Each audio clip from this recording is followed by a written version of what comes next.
love everything that I do, and I do love my friends, and I love to live a type of comfortable life. I don't need a Ferrari and a Lamborghini and all those things. Those things aren't important to me anyway. I have nature out here and peace, and that's what I like. That's more important to me than a mansion or anything. So, yeah, I do like money, but it doesn't push my life, you know.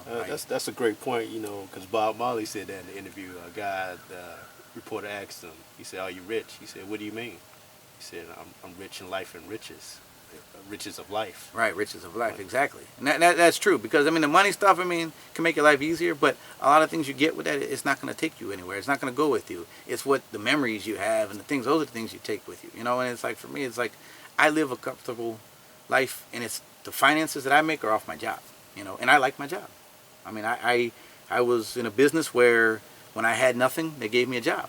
And now that I've grown and I have things, I'm not going to leave my job either, because I'm a loyal person too. You know, people took care of me, I'm going to continue to take care of them as well. So I actually like what I do.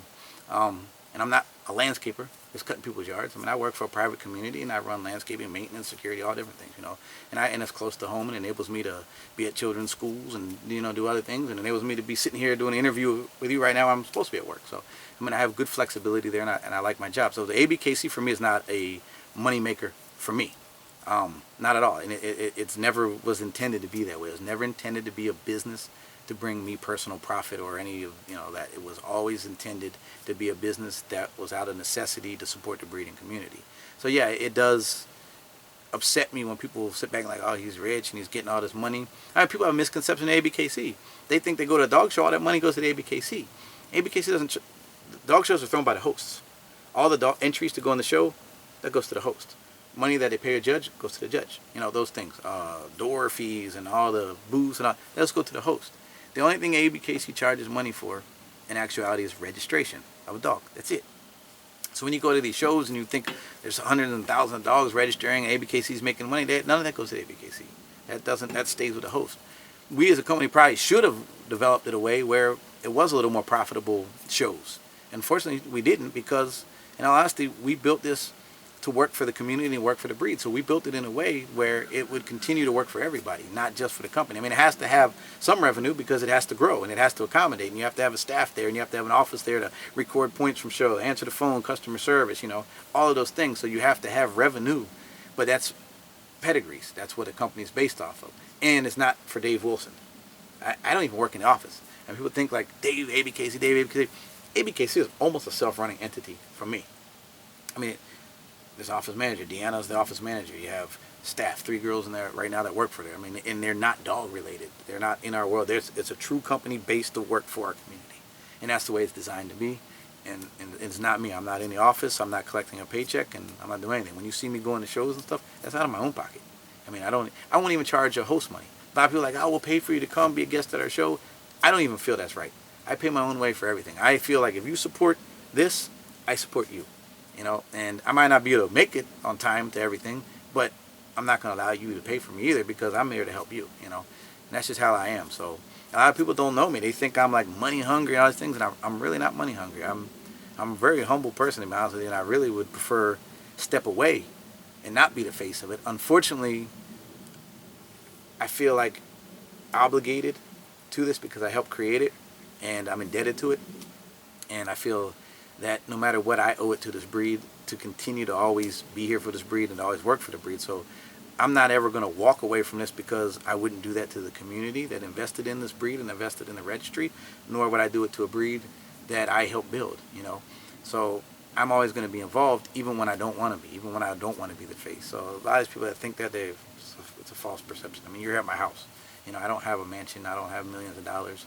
You know, I just live a normal life, and I actually like living a normal life. So, and one of the things the ABKC is involved with is the fight with BSL. Do you think they get,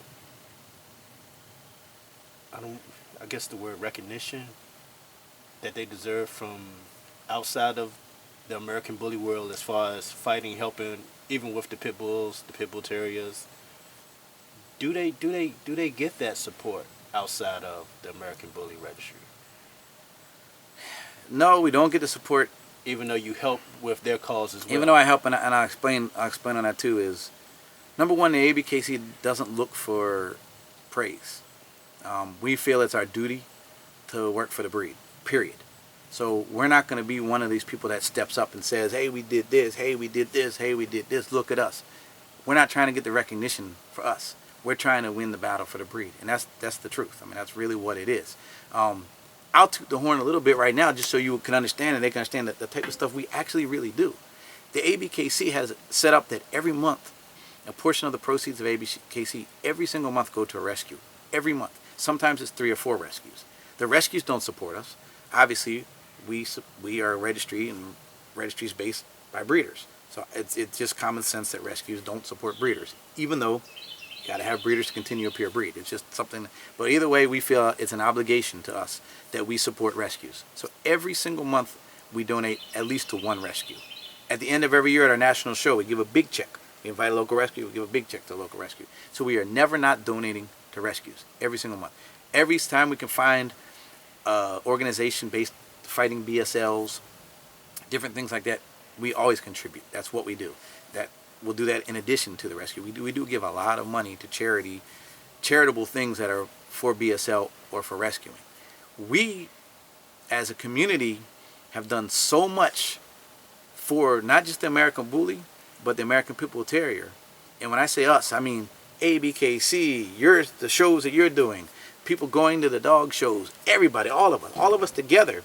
We have done more for BSL than, and no offense to all these other things, but we've done more for BSL, I think, than any entity has done at all. What we did is, if you really look at it, we made it acceptable. People now look at the breed, they're not scared of this breed anymore. People start to embrace this breed. People aren't scared of the people anymore. People see it as being a good, positive, normal thing. By us having these events and fighting the things that we fought in these events going on and being positive, it changes perception. We have changed the perception so much in this world that regardless of what people take seriously and tear apart, the bottom line still is that we've changed perception so much that people aren't afraid of this breed like they once were. They don't feel that this is a man killer and these are baby killers. They don't feel that. We've done something. The American Bully, in my opinion, saved the Pit Bull in a lot of ways by changing public perception. Even though we're 2 different breeds, we're still a related breed. And we've done that in a lot of ways. If you noticed how there was a period of time when every state in America was trying to ban this breed. Everywhere you went, you were having problems, and it barely exists anymore. I mean, maybe Ohio might have one, Colorado. I don't even think the Dade County one in Florida even exists anymore. And we've done a lot. We as an organization have written letters to senators. We've been in attendance at, BSL events. We've done a lot of different public things, working in governmental things to try to fight. But at the same thing, the image that we've put out there for our breed and what we've done as a community to change the perception has done so much to BSL. It's unbelievable. And I don't think that people ever look at the big power of what we did. And we definitely don't get credit from the rescues and some of these other organizations because they don't understand our fight maybe, and they don't see the way we fight. Just because we don't fight the same way they fight doesn't mean that we haven't been more effective. And I personally think we've been way more effective in public awareness in fighting BSL. BSL means breed-specific legislation, which basically means discrimination against certain breeds. We fought against discrimination in many, many ways, whether it's been human discrimination, whether it's been dog discrimination. We fought it in so many different ways that we've made something now acceptable and people understand it. And I think we did a huge thing against the fight against breed-specific legislation. I don't think our breed is discriminated on as it once was. And I think that we're a powerhouse in that, we the community. Before I get into the last 2 questions, I want to talk about or get your thoughts on the ABKC being the start of the American Bully as far as the registries. What are your thoughts now that you see all these different registries pop up now? What are your thoughts about that? Kind of like I said with the UKC, it's kind of a bittersweet thing. I mean, it's one thing to see something that you were the original in, and to now see it duplicated. That means that it's successful. I mean, anytime anybody duplicates, copies, does any of these things, it means that thing was successful because obviously somebody else now wants to do the same thing. So there is a bittersweet victory in that again because now we've done something that became successful enough that other people want to do it. The downside of it is a lot of these things are done for the purpose of business, done for the purpose of profit, for making money. And when that is your purpose, in my opinion, it's not going to be for the true purpose. The true purpose is for this breed. The true purpose is for our community. So when profit becomes your purpose, then you're taking away from the actual true purpose of it, what it was. And I know who I am, and I know that was never our purpose and never will be our purpose. I will fight against my own people, my own friends, to keep it pure like that. And that's just the way it is. I mean, I've lost people because I feel that way. So I think there's a lot of these things, they see it and they say, this is a profitable thing. This is the world I grew up in. It's always somebody that grew up in this world. If you really watch, every single person that started it is somebody that was born and raised in ABKC, that that grew through ABKC, that watched it grow, that was part of it, that grew a name in it, that did some kind of way. They all grew within this. So in their mind, it's like, oh, this thing grew. I was part of it. Now I want to do it because there's money in it, you know. And I think that eventually that will backfire, because eventually what those people are doing is competing against themselves. They're trying to put up a competition against what actually built who they were and gave them the idea to do that.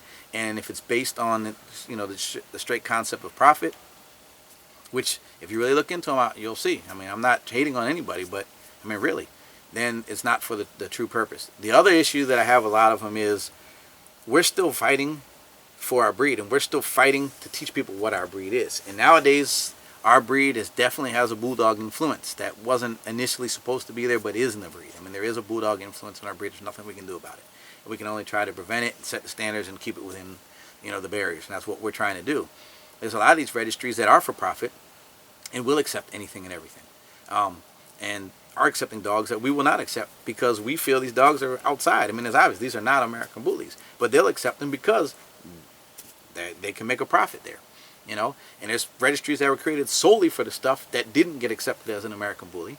Regardless of what they're claiming they're calling it, they're still using the American bully name. Shoot, it's used on every registry.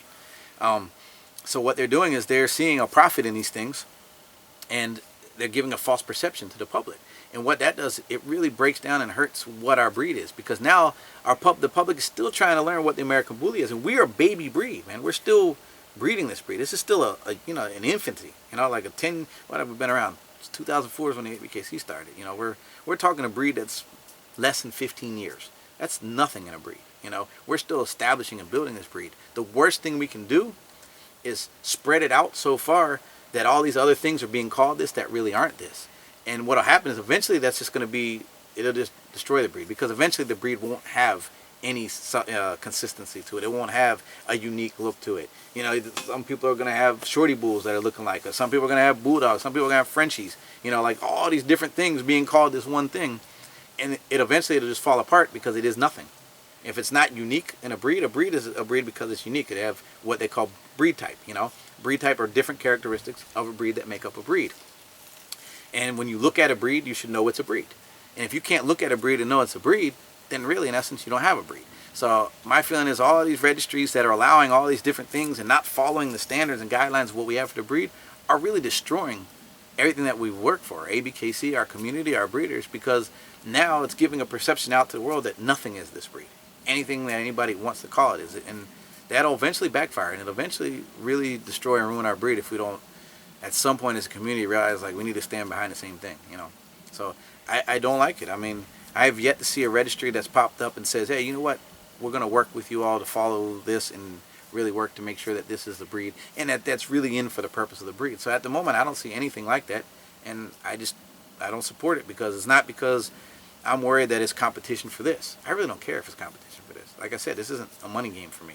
So I really don't care. What I care about is that it breaks down what the actual breed is, and it sends out a false perception of what the breed is, and the public then never really understands what our breed is, and then we just tore down what we built, you know.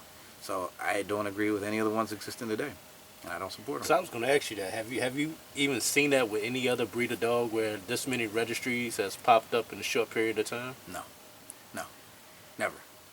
I mean, look around. I mean, there's never. Yeah. I mean, there's other registries, but nothing like that. It's because it's every single person that has a registry. No offense to them, but they were born and bred in ABKC. They grew up in ABKC, and this is what they know. So, our world tends to be, unfortunately to say, there's not a lot of innovators.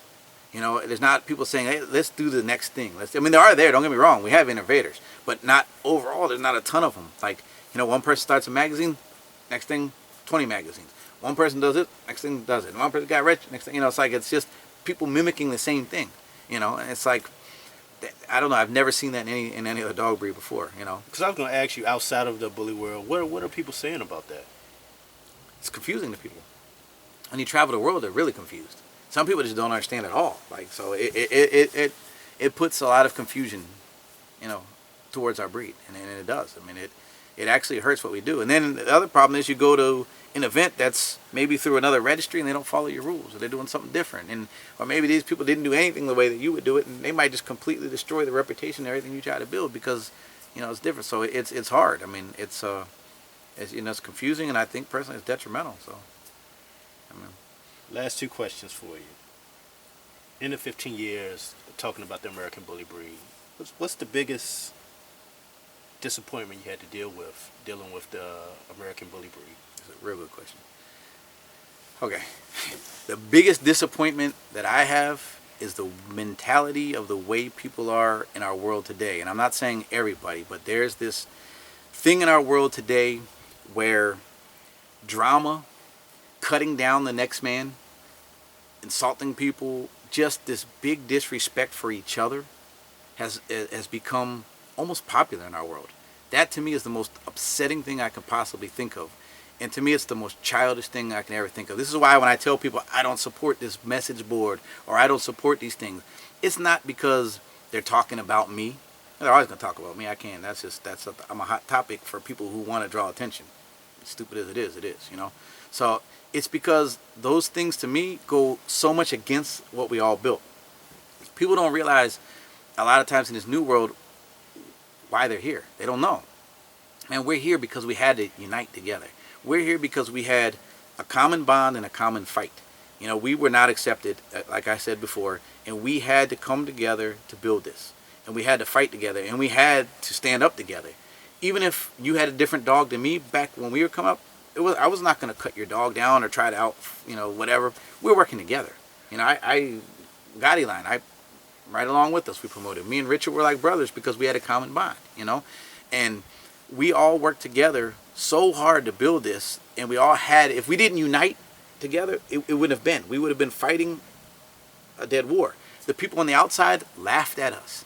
They said all these negative things about us. They said these negative things about our dog. We were basically ridiculed. We were exiled. We were everything, and we really had a hard fight coming up. And if we didn't all come together and respect each other so much that even somebody that might have been your enemy on the street or somebody that you personally had, a disagreement with, or you completely, different views, it didn't matter because we had a common bond and we had to work together. And that's what built this breed. The only reason this breed is here is because of the respect we had for each other. People hear me saying respect nowadays, and nowadays it's almost like just a saying. No, that respect, when I say it, really means something because it's respect for each other that built what we have today. If we didn't respect each other, we would not be here. And it doesn't matter, again, who you were, what race you are, where you're from. None of these things matter because we all respected each other because we respected our dogs. So by us unifying and respecting each other, we built something. And we built something that went and transcended things. We built something that went beyond all the boundaries, past all the stereotypes, past the discriminations. We fought this thing together, and eventually we won. And not only did we win, but then we turned it into something popular, and then we turned it into something that the world took notice of. And people come together. Now you got people from all over the world that are coming together in unity. It's like a common thing now to go to another country and go to here and not expect for any, thing bad because we built this element of we all support each other. So to see a new world where it's a disrespect and the people are just constantly dogging the next man out and constantly disrespecting and fighting and talking about, like, that particular thing is the most disheartening thing to me of all, because we fought to build something and now we are internally breaking it down. We are becoming everything that they said we were in the beginning when they didn't want us. Now we are that. We fought to prove that we weren't that, and we won. Now we're doing it to ourselves. That's why some of these boards and stuff, where I see these people going to these boards, they're just designed to just constantly break something down and attack this, and that to me has no purpose in our world, no purpose whatsoever. That does nothing for the breed. It does nothing positive for you as a person. It doesn't do positive for our breed. It does nothing for our community. It separates our community. It makes us look like idiots. It makes us look like fools, and it makes us look like exactly what they were saying we were. So to me, that's the worst thing ever in the world is what has now happened where our community doesn't respect each other. And they don't realize that the only reason we're here is because we respected each other. That's going to be the demise of everything that we've built. And to me, it's ignorance. That's why sometimes I use that word, because to me, it is very ignorant to internally do everything that you're going to do to break down what you work so hard to build. I mean, it is. So that's just, it disgusts me. I have a serious disgust for any of that kind of stuff. That's why I always speak against it. No, I'm not the most positive person. I don't live the best life. I'm not a role model for everybody. But the one thing I do know is that if we didn't have respect for each other, we wouldn't be here today. It wouldn't happen. On a positive note, what's the biggest joy you've had dealing with the American bully since the beginning? The biggest joy is the growth, just the unity and watching people come together. The biggest joy is people coming up to you and saying, man, this has given me something to do. I didn't think that I had something in the future that I could do in my life. This is now giving me something to do, something that I enjoy doing, something I can bring my family doing. Like just being able to have people come to you and say, this changed my life. And now I see things different. Changing perception of people is like a great thing. Just to see people that were thinking one thing and now all of a sudden they're broadened, and they're accepting of so many things. Like to me, that's just the best thing in the world, is just to see the growth of it. And the unity of all the things that we've brought together, even though this world is starting to change, So I don't know. It's rough, man. And I know that's not the last question, but I try to stay humble, and I hear all these things all the time. Dave. What people don't realize is I don't care if you support me. I really don't care. And I'm not here to say I have the best dog. I'm not here to say I was the first person to do this. I don't claim any of these things. But what I have done is I've been single-handedly involved in every step of this thing. I've had partners the entire way. I've worked with everybody in the community. I've had great people on my side. I've had people that I'm friends with, no longer friends with. But the bottom line is, I was here from the very beginning. I was here when this started. I was there. I fought for this to be started. I've been involved in the original bloodline. I've been involved in the creation of the name. I've been involved in the first magazine that took our world into a whole new market. I mean, this was a magazine, Atomic Dog, something that people don't even realize how big that was for our community. I'm an owner in that, I was part of the registry that was created for this breed. I was part of the Elite Edge and the group that elevated and pushed this breed. If I wasn't doing all the things that I was doing, and yes, with other people, tons of people that can get credit for it. I'm not the only person. I was just somebody that's always been there and never left. In every step of the way, I've been involved in this. And I'm never not going to be involved in. So the one thing, at least what people understand with me, is I'm here for this breed and I'm not going anywhere. And we've done a lot for this breed. So I really get sick when people try to drag my name through the dirt. For the longest time, I've stayed quiet, I stayed humble. But to me, it's like all these things are here because of what we did. If we didn't do these things, it would, even the movements that we don't agree with, they exist because of what we did. And the lack of respect in our community is getting sickening. Like at some point, you got to step back. Like, you know what? I don't care if you're gonna break this down in pieces. It doesn't matter. We all fought to get to where we are. And me personally, you don't have to like me. And I'm not claiming I'm the best at anything, but I was a person that's been here from the beginning, and I've been involved in every step of this along the way, and I'm not going nowhere. I'm going to continue to fight for the dogs. I'm going to continue to fight for people, continue to fight for our community, and that's just who I am. The negative stuff people say doesn't matter, because what really matters is the true actions of what I've done for our community and for our breed, and that's what I'm here for. And that's the only reason I'm still here. I really appreciate your time today, giving the interview, giving your aspects on different things involved in the bully world. What's the last word you want to leave to the bully community? We all came together in unity to build something, and we respected each other. And even though we built something huge, it's not done.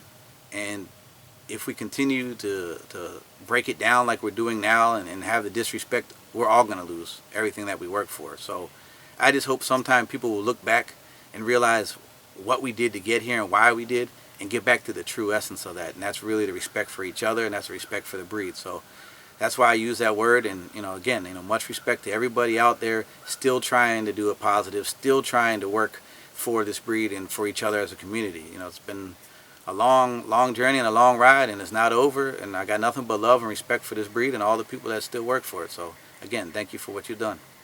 Thank you for your time, sir. Thank you, sir. All right. That's Bully Talk with Ed Pitts, and we out.